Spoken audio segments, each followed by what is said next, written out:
Had, First of all, I had a really weird moment just now as I was watching that clip and Joel Edgerton.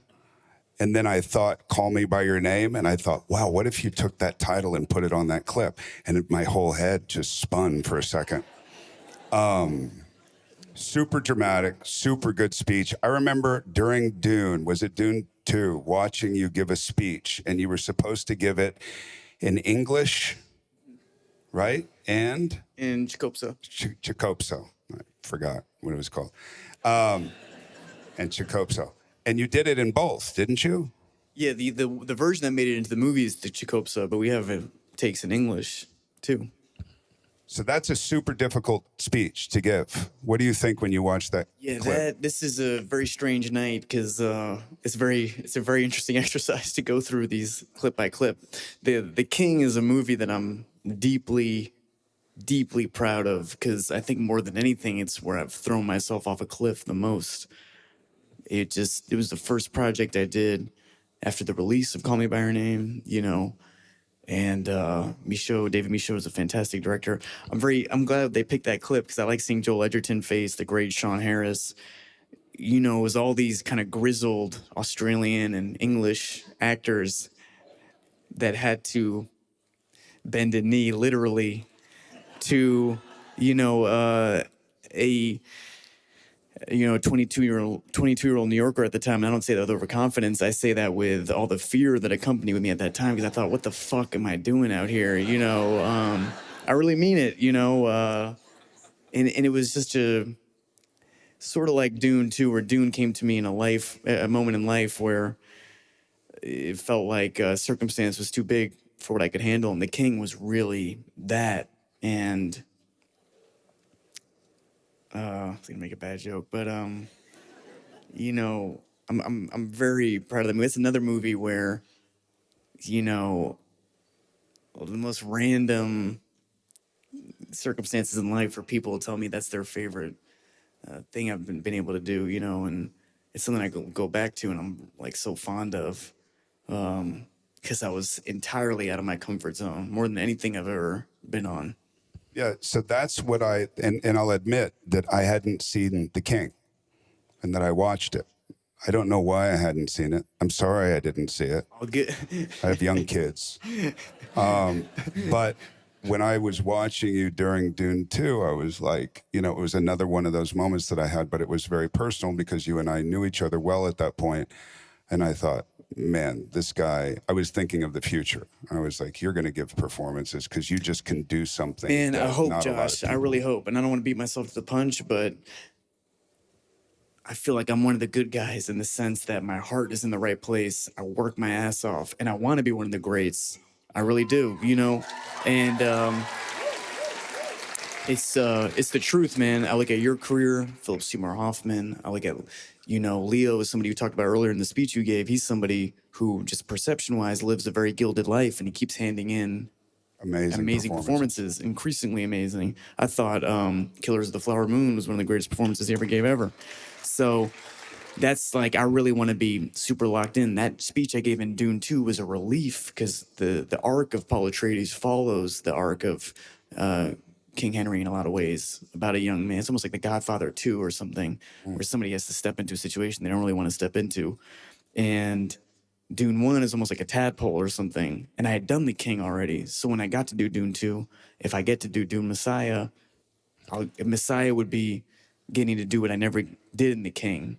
It would be to tell a story 20 years past what I did in The King. And I'm just hungry, man. I want to keep going. Do you ever is there a role in your head? Do you have roles in your head that you would love to be able to do or accomplish? Increasingly, I just talked about this with Brian the other day because we got approached with something. And I feel like, man, I don't want to talk in delusions of grandeur, but, I'm 29. When I turn 30, I'll be closer to 40 than I am 20, which is still very young. Shout out everyone in the room. But, but I feel like the clock is ticking a little bit, and I'm serious. I'm serious, man. No. I'm gonna fucking kill you after this.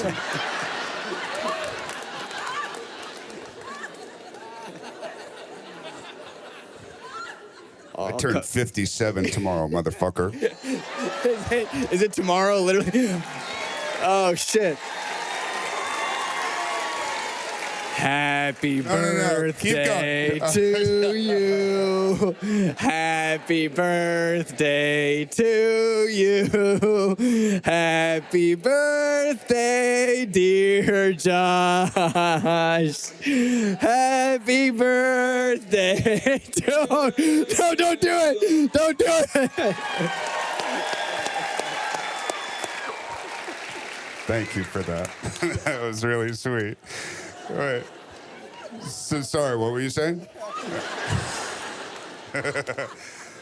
I'll cut myself off. Are you going to cut yourself off, really? You're not going to continue? Yeah. No. Good. I told you my first note was no foot. Don't put your foot in your mouth, and I did. You know, your knees start to hurt at 29, right? Well, Somebody says, hey, how you doing? You can't really look behind you.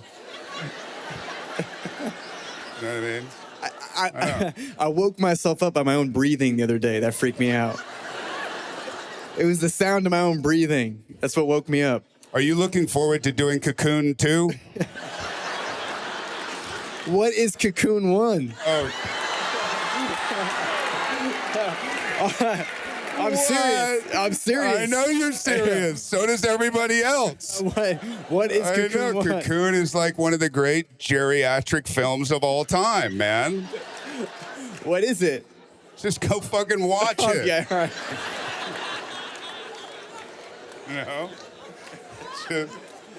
You know, you'll understand what a walker and tennis balls are after that.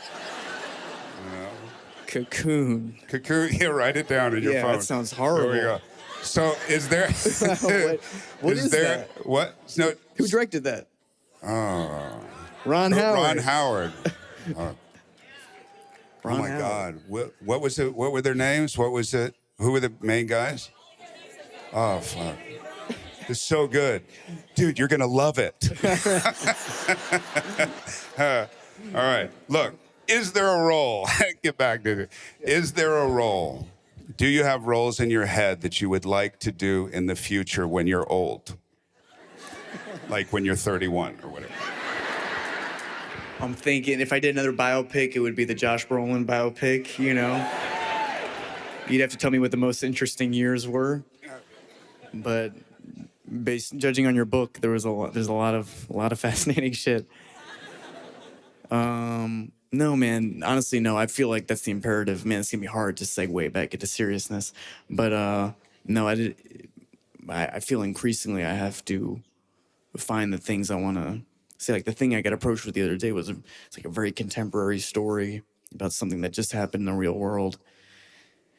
And I'm just having like the Bob Dylan experience shooting A Complete Unknown was so magical, and it was so how do I say, like, visceral. The project I just did, Marty Supreme, with Josh Safdie, is so visceral. And I don't want to, I'm joking about the ticking clock, but I'm also not. You know, God forbid I have some genetic thing that will make my head explode or something, you know. I want to keep doing it, you know. Wouldn't it be great if my head just exploded all the time? Tragedy in Santa Barbara. I think you'd have blood all over you. That's it. God, Timothy was great up until 29. Yeah, I think before we get into this next clip, these clips, is that I was just thinking this. You know, you resort to humor when you trust somebody. Mm-hmm. You know what I mean? And I trust your talent. I don't think you can help it. I think you have enough of a grounding and an understanding of what this is. I don't think you did when you were the adolescent basset hound. Well, I don't think going back to our cryptic conversation we had on Dune 1, I don't think I didn't have it, but it's not that I resent at that period of my life. There's a fantastic producer, I'm not gonna say their name, but on a project I was early on, and she was like weeping in my trailer. And right when my career took off, she was saying, you know, and your life's gonna get fucked up, and you know, and you're gonna lose friends, and it's just gonna be like you're gonna have 3 friends at the end of this. I was like, what the fuck are you talking about? Like, you know, it was such a stark, dark, pessimistic, you know, worldview. You know, I have the benefit of seeing where my heroes have fallen, and I hope these clips don't come back to haunt me, you know, but I think my head's on straight. You know, it's the benefit of it's the benefit of the curse of the internet is like, you know, at the end of every day, I have a life-size Purell bottle, and then I get in it and I swim in it, and I disinfect. Great. Love it. There's a great clip that we're going to show that we weren't going to show, but I made them put it in, called Dune Part 1. Bones and all, and Wonka all together, all 3. Let's take a look. Smash up.